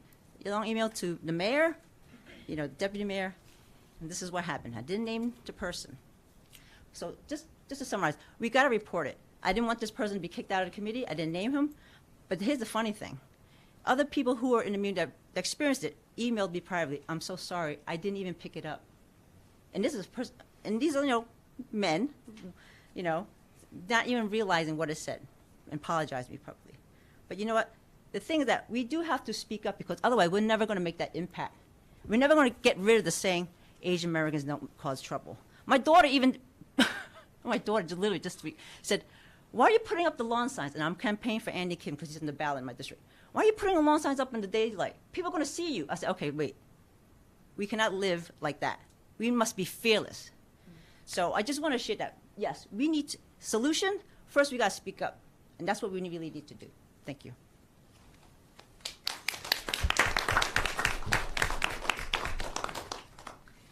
Another question or comment? Go ahead to the microphone. Hi, everyone. First of all, thank you, all the panelists, for sharing your insights and experience. My name is Qun Wang. I'm from Fordham University. I teach journalism at Fordham. Every time when I introduce myself as a journalism professor, I often ask myself, where should I get the confidence to legitimize my role as a journalism professor? Because I'm a non-native English speaker. English is my second language. And journalism is a field that people often think is, writing-centered. Language is the tool, is the weapon. Yet I'm not a non-native English speaker. But at the same time, in my journalism classroom, I want to tell the students writing is not the only thing about journalism. We also, for example, we also talk about newsroom diversity. We also talk about, because I'm Asian, so we also have a lot of discussions about, for example, the anti-Asian hate crimes during the pandemic. We also talk about why hate crime is so hard to define. So this kind of conversations. And in my teaching experience, I remember last year, it was my first time to cry in front of my students because I was showing one of those videos that we just watched at the beginning of the panel. So there were a lot of struggles. For me, as a Asian woman, but also as a journalism professor, where is the line? I often ask myself between the professional self and the personal self. So a related question for our journalists today, Taylor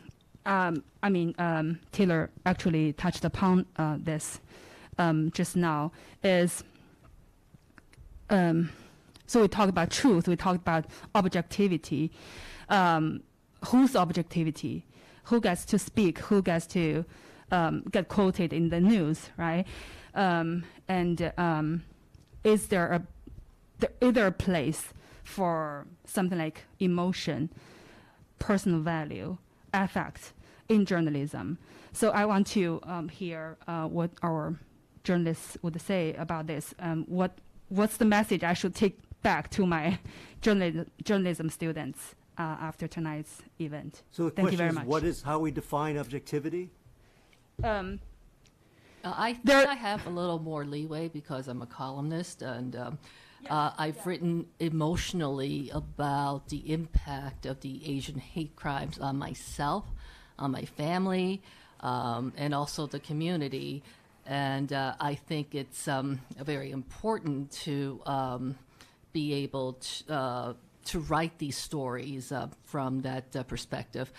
And like you, English is not my first language. I'm an English language learner.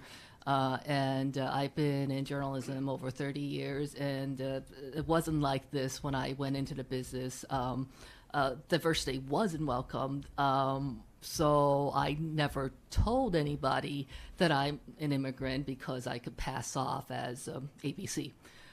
So that's something I hid for much of my career. But like T.Y. said, much has changed. So I think, as you asked, being able to relate as a journalist is very important. And some of the personal stories that I've shared are also important because it also opens the doors to other people sharing the same stories. Yeah, I just wanted to add to that, not a columnist, and I'm on the social justice beat, so I have like some, I could report on race and identity and whatnot. What I try to do is channel my emotions through story choices, like the stories that I pitch, the people that I talk to, the conversations that I have with them, trying to listen with as much empathy as I can. I think that's what you can do as a journalist, and you can let those people's words and their emotions shine through the story, and that's how you can then like put your own emotion into it without actually like saying I feel X and Y. My feeling about journalism is, I think, encapsulated by January the 6th. I believe that there are times when, in order to tell the truth, you have to take a side. But I also believe it's rare. And I also believe that you have to be very careful about your personal biases. I consider Donald Trump an American fascist. I didn't say that for the first 2 years of his presidency, but I came to that conclusion. But I don't say it lightly, and I'm very careful about saying it also because if you go to a newsroom, they probably won't hire you if you put that in there. So I think I have found over the years that as a practical matter, those reporters who try to be as objective as possible, their stories come out different from those who do not try. And I found that, I first experienced that in Iran. I was in Iran during the hostage crisis. Yes, I'm that old, 1979, 1980. And I had gone to cover, I was in the Intercontinental Hotel in Tehran where all the journalists were. And I was at an NBC affiliate in Philadelphia, and I was doing a story about the Iranian people. And I felt, well, if you're going to tell a story about the Iranians, you have to interview some Iranians. And we had been asked by the State Department not to interview any Iranians. And I just thought that was wrong. So I interviewed these Iranians, and then we put it up on the satellite. And it was Westinghouse Station. It was the first time satellite feeds have been fed to independent stations in U.S. media history. And after that, all the other networks had to follow up because I broke the rules, and then they were seeing Iranians being interviewed on independent stations, but not on the network news. So I forced that hand. I didn't do that intentionally, but I forced the hand just because I thought that's basic journalism. But I was walking by the room of an NBC correspondent who I won't name, and while he was editing the story, he was yelling, "See that fucking towel head there? Put him over there." And I would never say that. And when I was interviewed, asked by at one point there was a huge demonstration. I was surrounded by about several hundred Iranians because my photographer looked like a young John Wayne. So we actually had to duck behind a car, and I was surrounded by about 100 Iranians who asked me, what do you think? I said, well, I'm a reporter. I'm just reporting. And he said, well, what do Americans think? And we're recording. I thought, okay, well, if I tell them what I really think, are we going to get stomped to death? And I said, well, oh, what the hell? So I said, well, we don't care about the Shah, but we hate what you did to the Americans. Every American hates that you took our people hostage. My reports were so different from that NBC reporter. My dad was a journalist. He told me when everyone goes this way, you go the other way. So when everyone was in Tehran, I went to the countryside, like 40 miles out into the country. Totally different world, totally different attitude. That reporter then copied my report after it was run on the local station. The report he did was so different from mine. And this is the guy who was yelling fucking towel heads. Now, I would never yell that. I have respect for everybody, even if I disagree, and clearly, that Islamic Revolution turned out to be a disaster. But when you have that attitude to try to be as objective as possible and remove your own biases, because we have biases, it's a different story. The practical result, for me, has always looked differently. And my reports were very different from that NBC reporter's. He copied my story, exact same story, totally different result. And I think just as a practical reality, I see that all the time. When you're trying to do the right thing, trying to tell us close to the truth, whether you like it or not, it's a different end result. And to me, that's how I've tried to report. Do we have more questions? Oh, you want to comment? I Yes, would go also to just reporter. say that I think journalism is in a real flux on how to deal with objectivity. But what I think is different, or what's changing, is that universal values are different than they used to be. And I think there's more of an acceptance that there are things that just aren't okay. And racism isn't okay. It's not acceptable. And as a reporter, you can denounce racism, and there's nothing wrong with that. That's not being unobjective. That's being objective. And like I give to me, I wrote a story earlier this year where I was able to get copies of these secret tapes of Clark's mayor and its police chief and it's one of its internal affairs sergeants saying these really heinously racist things, including the N-word and things like that. And they'd paid off a whistleblower to try to keep it secret, right? And you don't need to, there is no, you talk to the mayor, you talk to the people around him, you do as much as you can to report out that thing. But the reality is that we all can say that's wrong and that's not acceptable. And I don't think that's, and what I think it's changed where we actually can call out that bad behavior and it's not, we don't have to couch it. And one of the things I was struck by is after we wrote that story, it was a colleague and I, we heard from a number of people in the black community saying, oh yeah, Clark Township's always been a racist place. We've always known that. And one of the things that struck me, in fact, they said it was like a sundown town. You stayed out of Clark. And one of the things that struck me was if you looked at our reporting from years ago when, covering Clark, we did cover some controversies, but we covered them very much with kid gloves. And so this idea that we as an institution, a newspaper, the biggest newspaper in the state, we have, tons of power and responsibility, right? We ignored this reality that was well known in the black community. And it's something that to me, it really struck home. Like, there's an example where were we being more objective back then than we are now? Of course not. We weren't doing our jobs back then. And it was and that's just sort of how society's changed. I have a question. Yep. By the way, this is Bob Shapiro, past president of New Jersey SBJ, and he's one of the main organizers of this event. Oh. So, thank you. But I have a genuine question because I have no idea of the answer. I do know who I want to ask, though, which is Amber and Cheng Li, because I don't know your views on education. I do know your day job is broadcasting to a very particular segment of the Asian community. And Amber, you're more Pan-Asian. And you talked earlier about New Jersey's curriculum mandate, so to look at this in a forward-looking way. And I think in answer to a different question, you used the phrase giant booby prize. and I'm Jewish. I'm a quarter Asian, but I went to Newark and Montclair public schools. We got Holocaust studies, which was an absolute disaster. No Jewish studies at all. We're not victims within our own culture. So going forward, I'm interested in your answers on how is this curriculum mandate in New Jersey public schools going to play out? As you point out, that's 20 nations. It's not homogenized.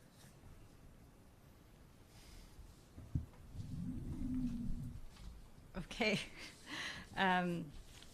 Easy one at the end. So we don't want to be tacked on. We happen to think we are already part of American history, and you just have to make sure you're telling the full story. So when you do get to Western expansion, you can talk about the Chinese railroad laborers who were here and were left out of that famous picture. You can talk about South Asians who settled in Washington. You can talk about the first Chinatown in New Jersey, on the East Coast, which was in Belleville, New Jersey, and it was a town that was sort of opened up as a haven for those who were fleeing anti-Asian violence in California. There are all these points in history, you know, obviously like World War II, not just Japanese internment, but what about the Go for Broke Regiment, this incredibly heroic regiment of Japanese Americans who rescued a Texas division. I think we're there, you know, we're there in history, and it's not just about struggle and resilience. I think that is a place where some of these curriculum mandates have sort of taken a turn. It's about our contributions and about the fact that we've always been here and we're part of the fabric of this country. I mean, I would agree with what she has said as well. What's going to happen, I guess only time will tell how it all unfolds. But there isn't enough about our cultures individually in the textbooks. You know, if you look at Korean history in the textbooks, you get the Korean War. I think that's about it from what I recall. And I went to school here, I was born here.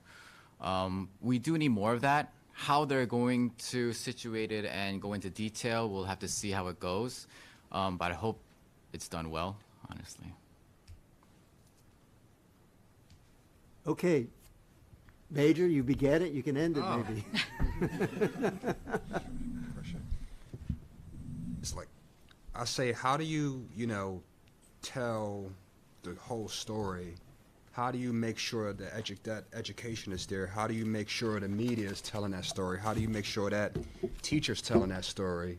How do you do this if there's people that don't know the story not in these rooms that are being there, that's having these conversations? And I think that's what I kind of want to circle it back to that diversity conversation. We really you said something earlier which really struck me. Like you said, there's been a systematic thing in place throughout this country's history to separate us, and it's just been going on, and we've all been victim of that. And we don't know each other well enough. We're siloed, and you know, and a lot of the police forces, a lot of rooms I go into every day, 90% of them, 95% of them, are all white. So they're not going to, they don't know my story. They don't know how to react to me when I come in. They don't know anything about me most of the time. So how can I expect them to know anything about that person that they're stopping out, and, you know, or they're interacting out in the city? Same thing could be said about our school system. How can someone tell about the Korean experience or the Chinese experience if you don't have teachers or administration, no one there that can start that conversation, that can, you know, get that going? Same thing in the political aspect. We see industries in this country where there's diversity, and you see that these industries are great. They're the hallmark of this country, where there's diversity, especially Asian diversity. You see these industries that are really progressive and do great things.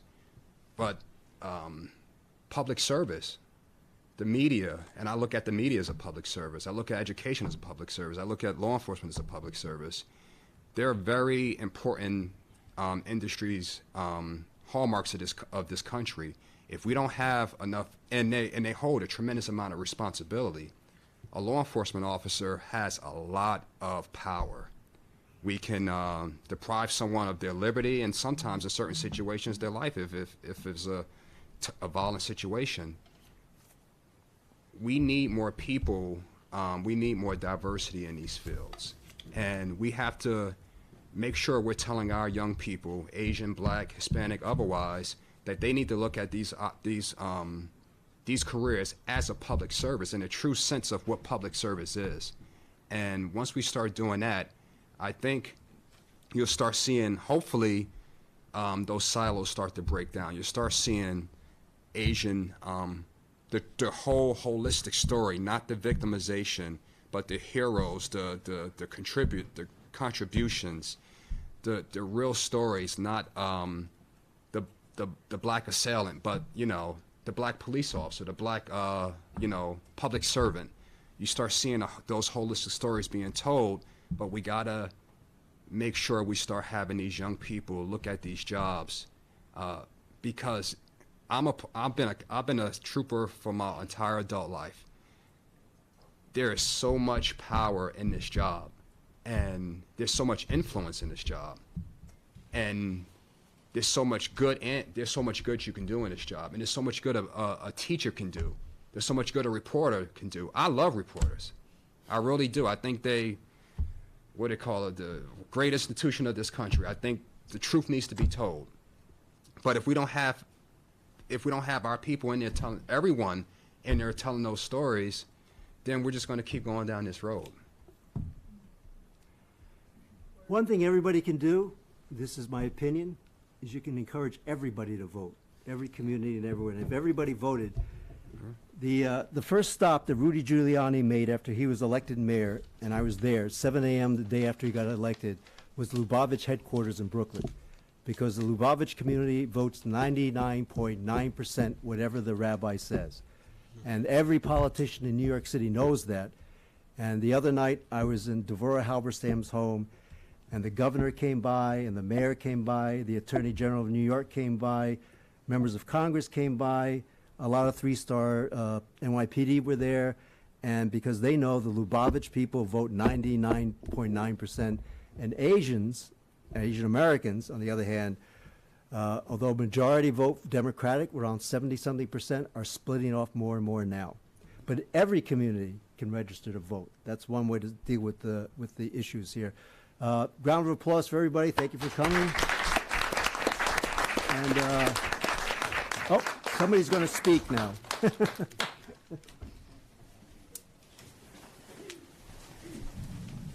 Thank you, everybody, for attending. My name is Nick Hirschon. I'm a journalism professor here at William Patterson. I'm also the advisor of our campus chapter of the Society of Professional Journalists, which 2 years ago was named National Campus Chapter of the Year.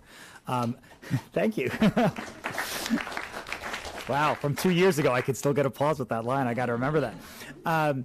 But thank you all for coming. I just want to say to Mary and Ellen, I was born in Flushing, Queens. I still live in Queens. And also to Tiwa, I was a reporter at the New York Daily News when I ran into Stephon Kim all the time on the streets of Queens, reporting stories when he was working at New York One.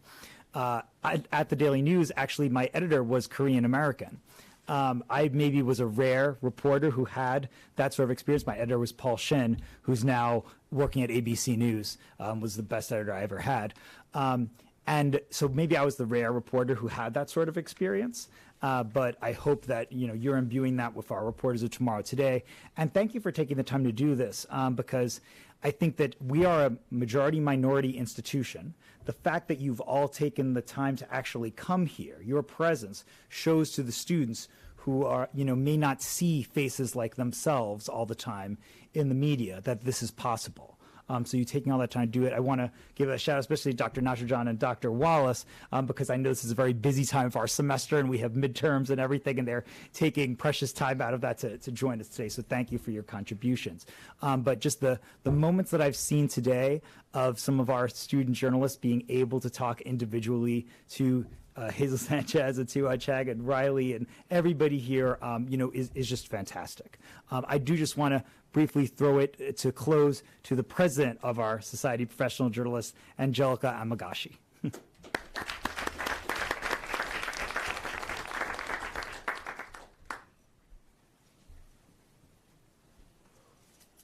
Good evening, everyone. My name is Angelica Megashi. I am the president for WPSPJ. Thank you so much for coming here. We are so honored and grateful to all of you for sharing your expertise with us. I, in particular, have learned a lot. I don't know a lot, and I've learned a lot. And I'm really grateful to you all for coming on and giving us a different perspective on your struggles as journalists and law enforcement and educators and whatnot. So thank you very much for coming. We are the Society of Professional Journalists, and we keep trying to bring these experiences to our members and other people in our community. So thank you very much for coming, and I hope you have a good night.